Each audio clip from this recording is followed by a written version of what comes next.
ಜಿಲ್ಲಾ ದಲಿತ ಸಂಘಟನಾ ಸಮಿತಿಯ ಜಿಲ್ಲಾಧ್ಯಕ್ಷರು ಇವರು ಈ ಒಂದು ಕಾರ್ಯಕ್ರಮವನ್ನು ಕುರಿತು ಪ್ರಾಸ್ತಾವಿಕವಾಗಿ ಮಾತಾಡಬೇಕು ಅಂತ ಅವ್ರನ್ನ ಕೇಳ್ಕೊಳ್ತಾ ಇದ್ದೀವಿ.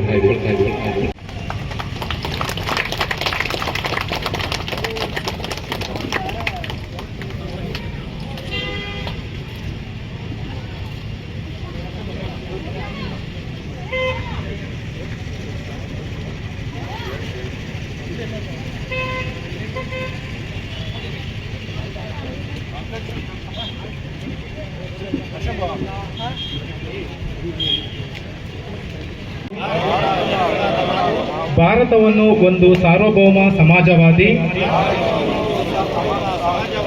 ಸರ್ವಧರ್ಮ ಸರ್ವಭಾವದ ಪ್ರಜಾಸತ್ತಾತ್ಮಕ ಗಣರಾಜ್ಯವಾಗಿ ರಚಿಸಲು ಮತ್ತು ಅದರ ಸಮಸ್ತ ನಾಗರಿಕರಿಗೆ ಸಾಮಾಜಿಕ, ಆರ್ಥಿಕ ಮತ್ತು ರಾಜಕೀಯ ನ್ಯಾಯ, ವಿಚಾರ, ಅಭಿವ್ಯಕ್ತಿ, ವಿಶ್ವಾಸ ಆಗಿರ್ತಕ್ಕಂಥ ಡಾಕ್ಟರ್ BR ಅಂಬೇಡ್ಕರ್ ಅವರ ಜನ್ಮ ಮಹೋತ್ಸವದ ಸಂದರ್ಭದಲ್ಲಿ ಈ ಪವಿತ್ರವಾಗಿರ್ತಕ್ಕಂತಹ ಕಾರ್ಯಕ್ರಮವನ್ನು ಆಯೋಜನೆಯನ್ನು ಮಾಡಿದಂಥವರಾಗಿದೆ. ಅವರ ಶ್ರಮ, ಅವರ ಒಂದು ಹೋರಾಟದ ಫಲಕ್ಕೆ ಈ ಜನ ಸಾಕಾಗ್ತಿಲ್ಲ, ಇನ್ನೂ ಜನ ಜಾಸ್ತಿ ಆಗಬೇಕಿತ್ತೇನೋ. ಅವರಷ್ಟೆಲ್ಲ ಓಡಾಡಿದ್ದು, ಅಷ್ಟೆಲ್ಲ ತಿರುಗಿದ್ದು, ಬಹುತೇಕ ಕೆಳಗೆ ಕೂತಿದ್ದಕ್ಕಿಂತ ಒಂದು ಸ್ವಲ್ಪ ಕಡಿಮೆ ವೇದಿಕೆ ಮೇಲಿದ್ದಾರೆ ಅಷ್ಟೇ, ಜಾಸ್ತಿ ಏನಿಲ್ಲ. ಹಾಗಾಗಿ ಇನ್ನೂ ಜನ ಜಾಸ್ತಿ ಆಗಬೇಕಿದ್ದೇನೋ ಅಂತ ಹೇಳಿ ಈ ಸಂದರ್ಭದಲ್ಲಿ ಆರಂಭದಲ್ಲೇ ವ್ಯಕ್ತಪಡಿಸ್ತಾ, ಇವತ್ತು ನಾವು ಬಾಬಾ ಸಾಹೇಬ್ ಅಂಬೇಡ್ಕರ್ನ 134ನೇ ಜಯಂತ್ಯೋತ್ಸವ ಆಚರಿಸ್ತಾ ಇದ್ದೀರಾ.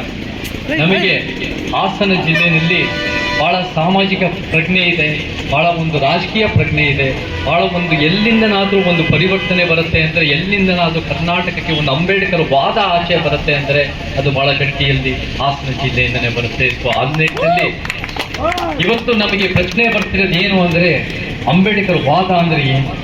ಯಾಕಂದ್ರೆ ಎಲ್ಲರಿಗೂ ಅಂಬೇಡ್ಕರ್ ಬಾಬಾ ಸಾಹೇಬರು ಬೇಕು ಇವತ್ತಿನ ದಿನ. ಎಲ್ಲರಿಗೂ ಅಂಬೇಡ್ಕರ್ ನಮ್ಮವರು ಅಂತ ಹೇಳ್ತಾರೆ, ಅಂಬೇಡ್ಕರ್ ಫೋಟೋ ಹಾಕುವಂತಾರೆ. ಆದರೆ ಯಾರ್ಯಾವ ಪಕ್ಷಗಳು ಅಂಬೇಡ್ಕರ್ ಅವರ ಜೀವಮಾನದಲ್ಲೇ ವಿರೋಧ ಮಾಡಿರೋ ಪಕ್ಷಗಳು ಕೂಡ ಅವರು ಅಂಬೇಡ್ಕರನ್ನ ನಮ್ಮವರು ಅಂತ ಹೇಳ್ಕೊತಾರೆ. ಎಲ್ಲೋ ಒಂದು ರೀತಿಯಲ್ಲಿ ಬಾಬಾ ಸಾಹೇಬ್ರ ವಿಚಾರಗಳನ್ನ ಡೈಲ್ಯೂಟ್ ಆಗ್ತಾ ಇದೆ, ಅವ್ರ ಪೋಸ್ಟರ್ಗಳು ಮಾತ್ರ ಇದೆ ಅನ್ನೋದು ದುರಂತ. ಆದರೆ ಇವತ್ತು ನಾವು ಅಂಬೇಡ್ಕರ್ ವಾದಿಗಳು ಬಾಬಾ ಸಾಹೇಬ್ರಂದ್ರೆ ಏನು ಅನ್ನೋದು ವ್ಯಾಖ್ಯಾನಿಸಬೇಕು. ನಾನು ಇವತ್ತಿನ ದಿನ ಬಾಬಾ ಸಾಹೇಬ್ರ ಏನು 21ನೇ ಶತಮಾನ ಕರ್ನಾಟಕ ಮತ್ತು ಹಾಸನಕ್ಕೆ ಏನು ಅಂದರೆ, ಅದು ಬಹಳ ಮುಖ್ಯವಾಗಿ ಒಂದು ಸಮ ಸಮಾಜ, ಒಂದು ಸಮ ಸಮಾಜ, ಒಂದು ಸಮಾನತೆಯ ಸಮಾಜ. ಆ ಸಮಾನತೆಯ ಸಮಾಜನ ನಾವು ಕಟ್ಟಬೇಕು. ಅದೇ ಅಂಬೇಡ್ಕರ್ ವಾದದಲ್ಲಿದೆ, ಅದೇ ನಮ್ಮ ಸಂವಿಧಾನ ಪೀಠಿಕೆಯಲ್ಲಿದೆ, ಅದೇ ಉತ್ತಮ ಸಮಾಜದಲ್ಲಿ. ಸೊ ನಮಗೆ ಬಾಬಾ ಸಾಹೇಬ್ರ 3 ಮುಖ್ಯವಾದ ವಿಚಾರಗಳು ನಮ್ಗೆ ಹೇಳ್ತಾರೆ. ಅವರ ನಾನು ಅದನ್ನು ವ್ಯಾಖ್ಯಾನಿಸೋದು ಸಮಾನತೆ, ನ್ಯಾಯ, ವೈಜ್ಞಾನಿಕತೆ. ಸಮಾಜ ನಾವೆಲ್ಲ ಬೇರೆ ಬೇರೆ ಜಾತಿಗಳು ಹುಟ್ಟಿರಬಹುದು, ಅದು ನಮ್ಮ ಆಯ್ಕೆ ಅಲ್ಲ. ಬೇರೆ ಬೇರೆ ಲಿಂಗಗಳಲ್ಲಿ, ಊರುಗಳಲ್ಲಿ, ಧರ್ಮಗಳು ಹುಟ್ಟಿರ್ಬೋದು, ಅದು ಯಾವುದು ನಮ್ಮ ಆಯ್ಕೆ ಅಲ್ಲ. ಆದರೆ ಹುಟ್ಟಿದ ಮೇಲೆ ಏನ್ ಮಾಡ್ತೀವಿ ಅದು ನಮ್ಮ ಆಯ್ಕೆ. ಹುಟ್ಟಿದ ಮೇಲೆ ನಾವು ಸಮ ಸಮಾಜಕ್ಕೆ ಶ್ರಮಿಸ್ತೀವಿ, ಸಮಾನತಾವಾದಿಗಳಾಗ್ತೀವಿ. ಮತ್ತೆ ನ್ಯಾಯ ಅಂದ್ರೆ ನಮ್ಮ ಸಂವಿಧಾನ ಪೀಠಿಕೆಯಲ್ಲಿದೆ.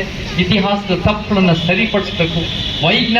ವೈಚಾರಿಕವಾಗಿ ಏನೇನು ಸಮಸ್ಯೆಗಳಿದೆ ಅದನ್ನು ಅರ್ಥೈಸ್ಕೊಂಡು ಅದರ ತಕ್ಕಂತೆ ಸರಿಪಡ್ತಾ ಬರಬೇಕು. ಆವಾಗ ಉತ್ತಮ ಸಮಾಜ ಕಟ್ಬೋದು. ನಾವು ಕಟ್ಕೊಳ್ಳಿ, ನಮ್ಮ ಶತ್ರು ಇರೋದು ಯಾವ ಜನಾಂಗ ಅಲ್ಲ, ಯಾವ ಧರ್ಮದವರು, ಯಾವ ಪಕ್ಷದವರು, ಯಾವ ಭಾಷಿಕರಲ್ಲ.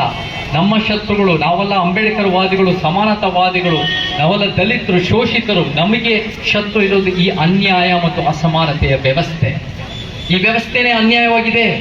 ಈ ವ್ಯವಸ್ಥೆಯಲ್ಲಿ ಯಾರ್ಯಾರು ಪ್ರಬಲರೋ ಒಂದು ಜಾತಿನಲ್ಲಿ, ಲಿಂಗದಲ್ಲಿ, ವರ್ಗದಲ್ಲಿ, ಕುಟುಂಬದಲ್ಲಿ, ಭಾಷೆಯಲ್ಲಿ ಅವರೇ ಆಳ್ತಾ ಇದ್ದಾರೆ. ಅವ್ರ ಸುತ್ತಮುತ್ತ ಅವ್ರ ಪರವಾಗಿ ಆಳ್ತಾ ಇದ್ದಾರೆ. ಬೇರೆ ಎಲ್ಲರಿಗೂ ಬೇರೆ ಬೇರೆ ಹಂತಕ್ಕೆ ಅನ್ಯಾಯ ಆಗ್ತಾ ಇದೆ. ಆ ವ್ಯವಸ್ಥೆನ ಸರಿಪಡಿಸೋದು ನಮಗೆ ಬಾಬಾ ಸಾಹೇಬ್ ತೋರಿಸಿದರೆ. ನಾವು ವೈಜ್ಞಾನಿಕವಾಗಿ ಆಲೋಚನೆ ಮಾಡೋದು ಬಹಳ ಮುಖ್ಯ. ವೈಜ್ಞಾನಿಕತೆ ಅಂದರೆ ಅಂಕಿಅಂಶಗಳು, ದಾಖಲೆ, ಪುರಾವೆಗಳು ಇಟ್ಕೊಂಡು ಅದನ್ನು ಸಮಾಜಕ್ಕೆ ನಾವು ಮುಂದೆ ಇಡಬೇಕು. ನಾನು ಚೇತನ್ ಶಾಂತಿಗ್ರಾಮ ದಲಿತ ಸಂಘಟನಾ ಸಮಿತಿಯ ಹಾಸನ ಜಿಲ್ಲಾಧ್ಯಕ್ಷ. ಬಾಬಾ ಸಾಹೇಬ್ ಅಂಬೇಡ್ಕರ್ ಸಾಹೇಬರ 134ನೇ ಜನ್ಮ ಜಯಂತಿ ಒಂದು ಕಾರ್ಯಕ್ರಮ ನಮ್ಮ ಬ್ಯಾನರ್ ಅಡಿಯಲ್ಲಿ, ನಮ್ಮ ಸಂಘಟನೆ ಅಡಿಯಲ್ಲಿ ಕಾರ್ಯಕ್ರಮ ಭಾಳ ಯಶಸ್ವಿಯಾಗಿ ನಡೀತು. ಈ ಯಶಸ್ವಿ ಕಾರ್ಯಕ್ರಮಕ್ಕೆ ನಮಗೆ ಅತ್ಯಂತ ಆಕರ್ಷಣೀಯವಾದ ವಾಗ್ಮಿಗಳು, ಖ್ಯಾತ ಚಲನಚಿತ್ರ ನಟರು, ಈ ಭೂಮಿ ಕಂಡ ವೈಚಾರಿಕ ಪ್ರಜ್ಞೆ, ಅಹಿಂಸಾ ಚೇತನದವರು ನಮ್ಮ ಜೊತೆ ಇದ್ದಿದ್ದು ನಾವು ಅವ್ರ ಜೊತೆ ನಮ್ಮ ವೇದಿಕೆಯನ್ನು ಹಂಚ್ಕೊಂಡಿದ್ದೀವಿ. ಅವ್ರು ನಮ್ಮ ವೇದಿಕೆಯಲ್ಲಿ ಇದ್ದಾರೆ ಅನ್ನೋದು ಹೇಳೋದಕ್ಕೆ ನಮಗೊಂದು ದೊಡ್ಡ ಖುಷಿಯಾಗುತ್ತೆ. ಹಾಗಾಗಿ ಇಂಥ ವೈಚಾರಿಕ ಪ್ರಜ್ಞೆ ಇಂಥ ಒಂದು ಗ್ರಾಮಗಳಿಗೆ, ಇಂಥ ಒಂದು ಹೋಬಳಿಗಳಿಗೆ, ಇಂಥ ಒಂದು ತಾಲೂಕುಗಳಿಗೆ ಬಂದು ಅವ್ರ ವಿಚಾರಧಾರೆಗಳನ್ನ ನಮ್ಮ ಯುವಕರಿಗೆ ಹಂಚಿರೋಂಥದ್ದು ನಮಗೆ ಭಾಳ ಶ್ಲಾಘನೀಯವಾದಂಥ ವಿಚಾರ.